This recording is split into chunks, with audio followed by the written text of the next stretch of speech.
Muito bem, voltamos então com o seu boletim de esportes aqui pela Terceira Via TV. Continuamos conversando com Fernando Antônio. Interessante que eu conversando com o Dr. Lacerda, ele falando muita coisa sobre medicina esportiva, sobre né, o que era feito naquela época, o que é feito hoje em dia. Ele fez elogios à diretoria do Americano, que assumiu o Americano numa hora difícil.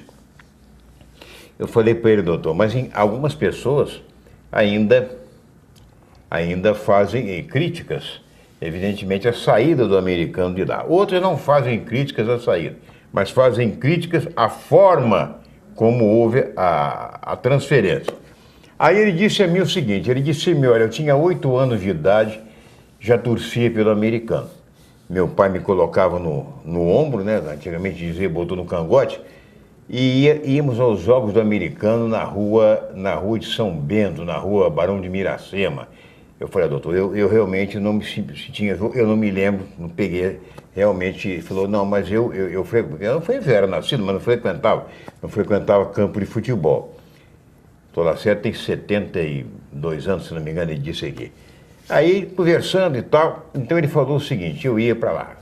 Você não pode imaginar, ele disse para mim, você não pode imaginar a revolta de torcedores, de beneméritos do Americano na época. Ele disse que quem levou ele, inclusive, para o Americano como profissional, assim que ele se formou, foi o saudoso doutor Oswaldo de Menezes Povos, que você sabe que presidiu o conselho do Americano durante muitos anos. Era um nome... Era amigo do meu pai, inclusive, pai. Tive o privilégio de conhecê-lo. E quando eu comecei no rádio, ele ainda tinha uma atuação importantíssima dentro do Americano. Tinha uma ascendência muito grande, né? Um homem com grande poder de liderança, respeitado. Respeitado, mesmo. Comparecia aos treinos de terno. Cabeça branca, me lembro, exatamente. Uma figura que fez muito pelo clube e que tem que ser sempre lembrada com muito orgulho. Exatamente. Aí o que acontece? Então ele disse que foi uma revolta extraordinária. Por levar o Americano lá para o tal de Parque Tamandaré lá, ele disse que era em meio ao canavial, tinha um valão que passava lá, dizer que dentro do campo, do campo você avistava, próximo ao campo, você avistava um curral, cheio de vaca, cheio de boi e tal, aquela coisa.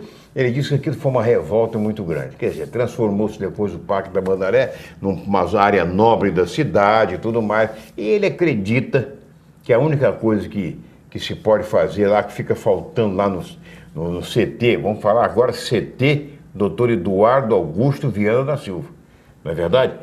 É uma homenagem mais do que justa. E ele disse que o que está faltando são vias de acesso, melhorar o acesso lá, porque para quem passar, por exemplo, na rodovia, possa ter uma boa visão, uma boa impressão, inclusive, do CT do Americano. Mas aí, eu vou dizer uma coisa a você, vamos falar um pouquinho, porque o assunto vai demorar um pouco, que é o assunto do Goytacás.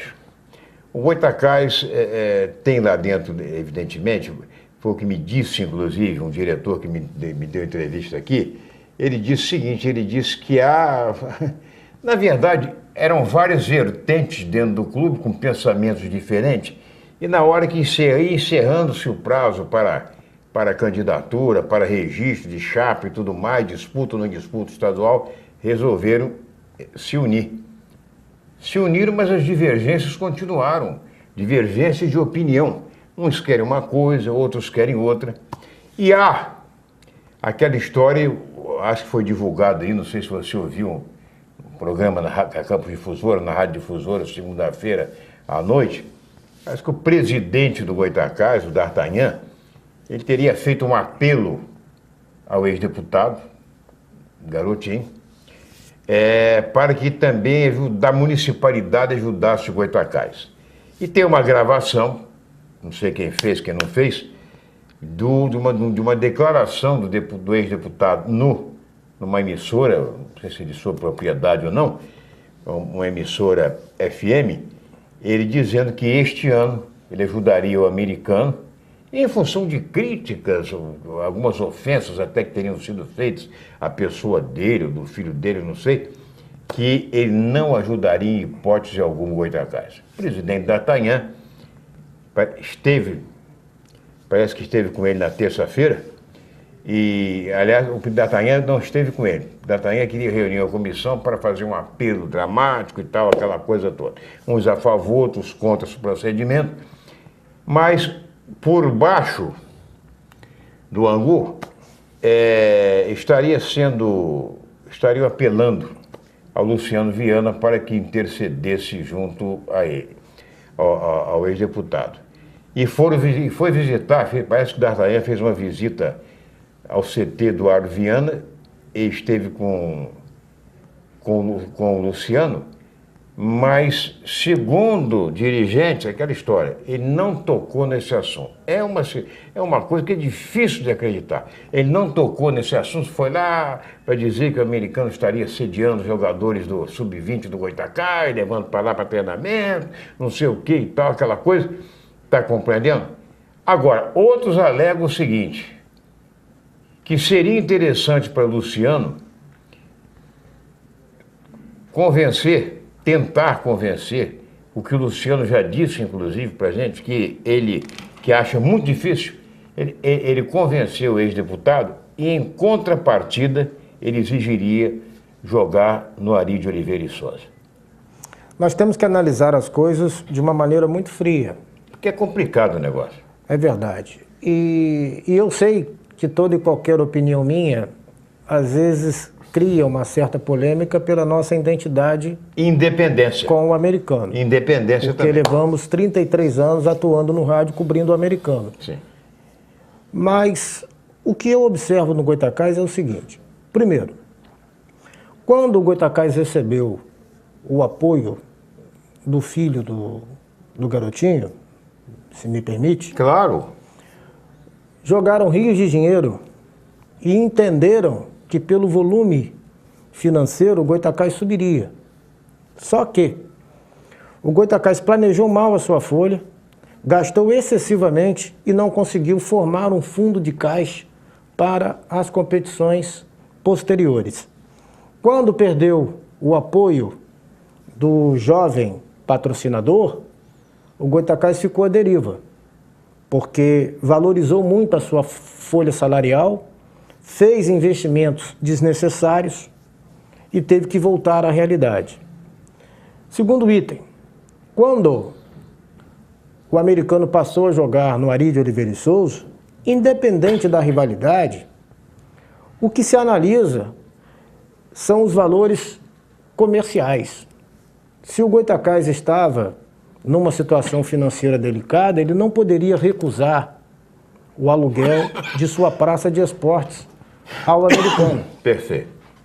E houve uma forçação de barra por parte de alguns conselheiros, botando na cabeça do presidente D'Artagnan para ele não ceder mais o Arizão para o americano. Mas esses conselheiros bancam, têm condições de dar ao Goitacás a receita que é necessária para a formação de uma equipe? Não me interessa saber os nomes, mas nós temos que analisar de outra maneira. Quando se falou no apoio do então deputado Pudim, muita carga de críticas em cima do garotinho em função do Goitacás criar recentemente a sua independência e não depender mais de ninguém. Olha, o bom mineiro, ao trabalhar em silêncio, ele tem sempre muito mais resultados em cima do que ele faz, sem criar alarde e sempre procurando comer pelas beiradas. Arroz é com pouco fogo, diz o meu amigo Ronaldo Barcelos. A gente não pode se precipitar em nada. Se ia vir o Pudim, o Jorge Flores, o ex-atleta Maurício, do Botafogo, campeão em 1989, que o Goitacás montasse o seu planejamento, fizesse um contrato que a ele, Goitacás, desse garantias e só falasse à imprensa de tudo formatado. E quem dirige o clube é que tem que determinar quem vai falar. O que eu vejo no americano é que tudo que é discutido em reunião tem um líder que determina as normas, que é o Luciano Viana. No Goitacás, parece que todo mundo é presidente. Parece que todo mundo tem ação para definir, para decidir. Não é por aí, as opiniões são válidas. Terça-feira houve uma reunião lá que terminou quase meia-noite, mas participaram várias pessoas, cada um com uma opinião diferente. Não se discute nada em botequim, não se discute nada em calçadão, se discute no clube. As decisões, elas precisam serem tomadas com ações dentro do clube. O Goitacás tem uma política interna que já o acompanha há tempo. Muitos anos. E isso é o que destrói toda e qualquer ação do Alveanil da Rua do Gás. Pois é, nós estamos já encerrando o nosso programa de hoje, o tempo já foi para o espaço, mas a gente gostaria vamos deixar um bloco gravado com o Fernando para o programa de amanhã, até a abertura do programa, porque na verdade isso é um assunto que não se conversa assim em 10 minutos, em 8, em 7 minutos, muito menos em 6 minutos. É um assunto sério. É um assunto que ontem eu ouvi de um ex-dirigente do Goitacás, aliás, de 2 ex-dirigentes e 2 ex-presidentes. Eu ouvi no centro da cidade aqui, disseram, o Goitacás tem 70%, 80% de chance de não disputar o campeonato. De noite eu ouvi de um dirigente do Goitacás, à noite, por telefone, ele disse a mim, olha, o Goitacás não corre... O Goitacás tem um débito para a federação, parece que esse débito é um débito que não é pequeno, está compreendendo? Não vou citar valores aqui, porque ele me disse, mas não acertou nada ainda com o Maurício, ele quer uma coisa, os dirigentes querem outra, não tem nada certo ainda com o Maurício. Também dos jogadores veteranos que iam formar lá uma... cooperativa, apenas o Hélio Jacaré vem treinando com o restante do elenco.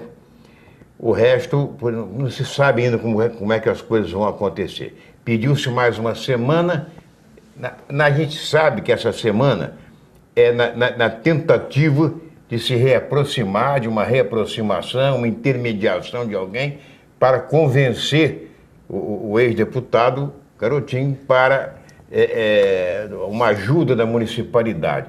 Você sabe que a situação está tão braba que até firmas, empresas de comunicação do Rio, segundo o próprio Heraldo, estão demitindo à vontade. Só uma famosa aí demitiu mais de 250, quase 300 pessoas nesse último mês. Quer dizer, não está brincadeira a coisa. Mas amanhã eu volto com o Fernando na abertura do programa, a gente falando sobre esses assuntos do futebol de campo. Obrigado pelo carinho da audiência. Até amanhã.